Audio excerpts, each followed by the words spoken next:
Hey everybody, welcome back. We are ready to move on to the fretboard.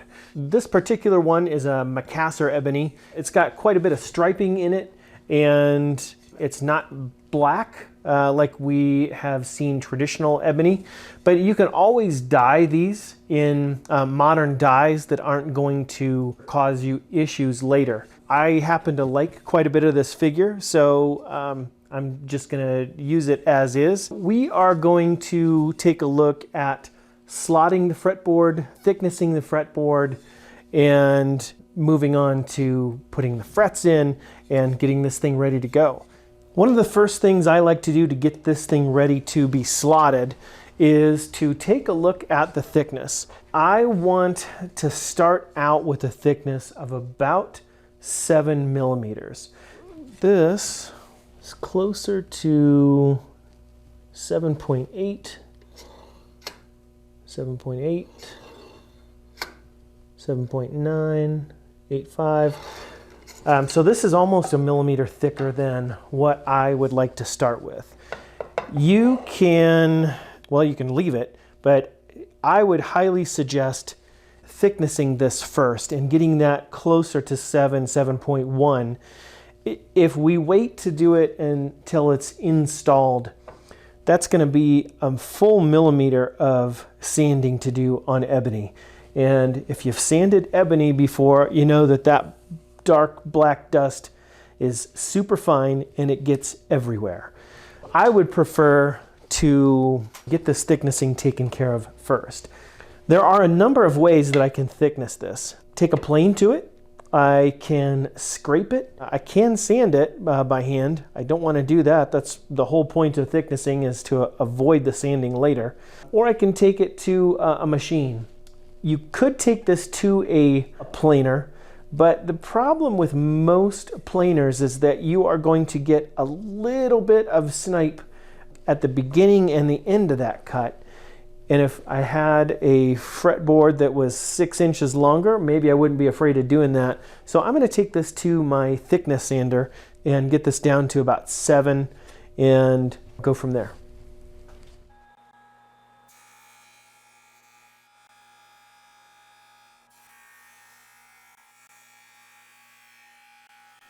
So I'm at 7.1, 7.05. That's about where I want it. I'm happy with that. The rest of it I can take down by hand once this is slotted and installed. So on this fretboard, I need one flat jointed side. I am using my jointer bed with a light behind it, and I am not seeing a thing. I mean, it is, I am not going to make any improvements on this by running across my jointer. Love my jointer. It does a great job, but it is not going to get any better surface than this. You want to make sure that you have one side perfectly flat, just like this. Now, whether that is taking it across a jointer, whether that is truing it up with a plane, whatever you need to do to get this nice and flat. Now that I have one side flat, I need to square one of these ends. I want to square the end that is going to be at the nut, because that's where I'm going to start fretting. And for me to determine which end that's going to be, I just like to take a look at the fretboard itself and see if there's anything that it's telling me that would lead me to believe that one side's going to be better than the other. What you can do is take a look at the ends, make sure that the ends are clean, that there aren't any checks or cracks coming off of here. Both of these ends look pretty clean. This one's a little bit rough. It's got some wax seal on the end. So I would suspect that there's more checking on this side if there was, but I don't see any. Otherwise, this is pretty clean. It's got a lot of striping, which I personally like. And if one of my customers doesn't like it, I'll either get them a darker, better grade of ebony, or dye one of these, depending on what they want. So this, I'm seeing that some of these stripes, some of these grains are going out, and it looks like it's tapered already. So for me, I'm going to use this end as the nut, since it looks like these lines are going outwards as we go down this way. So that's telling me this is the end I want to square. I can do that on a chop saw. I can do this on a shooting board, although a shooting board on end grain can be a little gnarly and you can get some blowout on the sides. My personal favorite, which is for me totally easy, I'm just going to do this on a sled. Take just a little bit off the end, square this up, check it, make sure that it is in fact square, then swap out the blade to a fret saw and set this up with my fretting template. On the sled, I want to make sure that my jointed edge is against the back of the sled. Turn my dust collection on. Now here is the exciting part. My camera died and I didn't actually record the cut. Suffice to say, I did actually make the cross cut. I got it perfectly squared from the jointed edge to the nut end, and now we rejoin our regularly scheduled program where I am setting up the fret cutting blade and the fretting template. This is the blade I'm going to use. It is an extremely thin curved saw blade. It is 0.0245 inches. They used to be 0.023, which they still make. Those can be a little tight on some frets. If you install all those frets at a 0.023, you can get a little bit of a back bow from so much pressure. The 0.024 or 0.025 is a little bit better for that. There's no issue with the tangs sticking in like they're supposed to, but this one is kind of a split between those, and it's 0.0245. Most luthier supply houses will sell these, and they will fit on the same arbor of your table saw. You might ask, can I do this by hand? Yes, absolutely. There's no reason you can't. There are several commercially made jigs that you can use to do this by hand.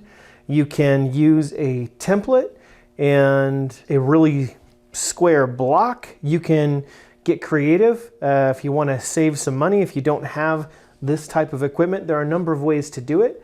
But for me, the table saw with the template method is super easy, very accurate, and I know that I get good results every single time with it, so that's the method I use. Now the height on this, I want to get right at 3.5 millimeters, which I may have just done unintentionally raising that up. I'm setting a blade for 3.5 millimeter fret slots because I'm binding my fretboard. Binding will hide any gap under my frets when viewed from the side. If you don't bind it, you might find that a gap is unsightly, so 2.5 millimeters is just fine. So in order to test this out, I'm going to use a piece of hardwood for this, because I do want to kind of duplicate the same hardness, but it doesn't make that big a difference. Let's see where we're at on this test cut.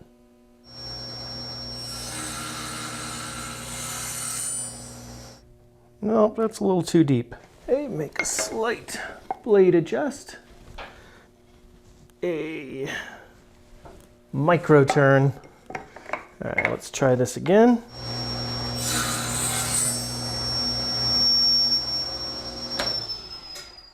That is 1, 2, 3 and a half. 3 1/4 to 3 1/2.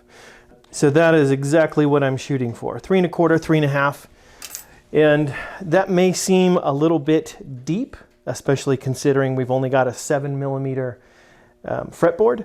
But my concern is that when I bind the fretboard, that means closing it in on the sides. If I bind the fretboard, which I like to do, I think it's a nice clean look, and aesthetically it looks pretty slick. Once I close the side of that, I lose the ability to make these fret slots deeper. So if I only go 1.5 millimeters for the fret slot, and then come back and realize that, oh, after I sanded it and got my fretboard leveled, now I may not have enough depth. So then you're in real trouble. So I want to get this to 3 1/4 is fine.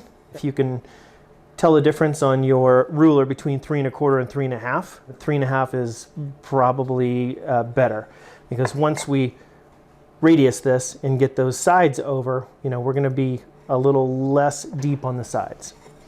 All right, enough talking. Let's get this fretboard set up. What I need to do is, first thing is to get my fretboard and just bump it up against the saw blade, and make sure it's the nut end that I'm going to bump up against the saw blade. Now when I line this up, I want to make sure that I've got my jointed side against this fence, and hopefully you have squared your end that is going towards the nut side, because that is going to just rest against the saw blade. Now the saw blade is super flexible, it's very flimsy, so you don't want to push so hard that you're artificially putting more space between the nut and the first fret. We just want to touch it against that slot. And now I'm going to get my double-sided tape on, find a couple of good spots for that. So one there, one there.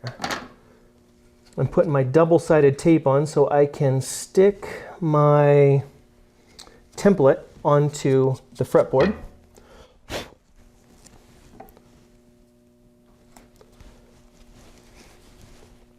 Really want to push down on that. This is pressure sensitive tape, so really the more you press it down, the better it's going to stick. Just touch it up against the saw blade. I want to get the nut slot right onto there. That's where I want it. Press down. Okay.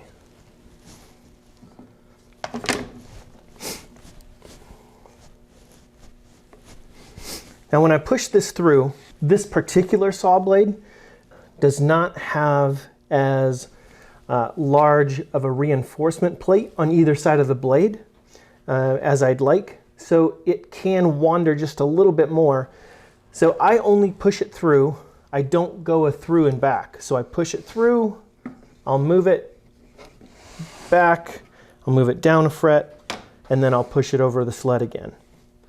Double check that, that's good. Rests right on the pin, nut is resting up against the blade, so we are ready to start fretting.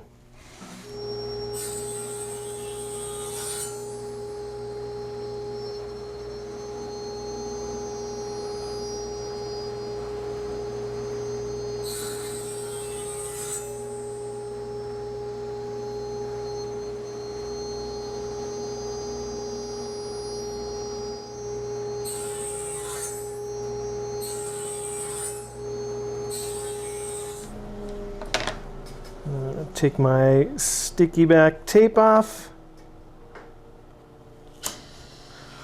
without breaking my template.